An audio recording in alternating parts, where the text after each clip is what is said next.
Hello loves, ഞങ്ങൾ ക്ലാസ്സൊക്കെ കഴിഞ്ഞിട്ട് ഞാനും റീനും ഫുഡീസ്ക്ക് വന്നു. ഫുഡീസിന് ഞങ്ങൾ കുറച്ച് ഐറ്റംസ് ഓർഡർ ചെയ്തിട്ടിരുന്നു. വെയിറ്റ് ചെയ്തിട്ട് സാധനം വന്നു. ഒരു സാൻഡ്വിച്ചും അതേപോലെ ഹാഫ് ബ്രോസ്റ്റ് ആയിരുന്നു ഓർഡർ ചെയ്തത്. അത് വന്നു, കഴിച്ചു. ഞങ്ങൾ വീട്ടിലേക്ക് പോകാൻ ഇറങ്ങി. കുഴപ്പമില്ലായിരുന്നു. പിന്നെ വീട്ടിലേക്ക് പോകാൻ ഇറങ്ങിയപ്പം ഞങ്ങൾ പഠിച്ച ഹൈസ്കൂൾ കണ്ടിട്ടോ. അപ്പം ഞങ്ങൾ കുറേ ആയി അങ്ങോട്ട് പോയിട്ട്. അപ്പം വെറുതെ ഒന്ന് കയറി നോക്കിയപ്പം ആകെ സങ്കടമായി ഞങ്ങൾക്ക്. കയറിയപ്പോൾ തന്നെ ഇങ്ങനെ നൊസ്റ്റ് അടിക്കേണ്ടിയിരുന്നു, കയറിപ്പോയ വഴികൾ എന്നൊക്കെ പറഞ്ഞിട്ട്. അങ്ങനെ പിന്നെ അവിടുന്ന് ഞങ്ങൾ ആദ്യം ഹൈസ്കൂളിലാണ് പോയത്.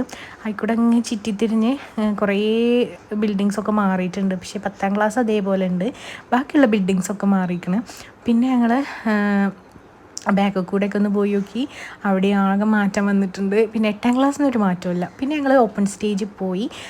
പിന്നെ അങ്ങോട്ട് കയറാൻ ഞങ്ങൾക്ക് ഭയങ്കര എന്തോ ഒരു ഫീലിങ്. അപ്പോൾ പിന്നെ കയറിയില്ല. ഞങ്ങൾ നേരെ വീട്ടിൽ പോയി. വീട്ടിലെത്തിയപ്പോഴും നല്ല സങ്കടം.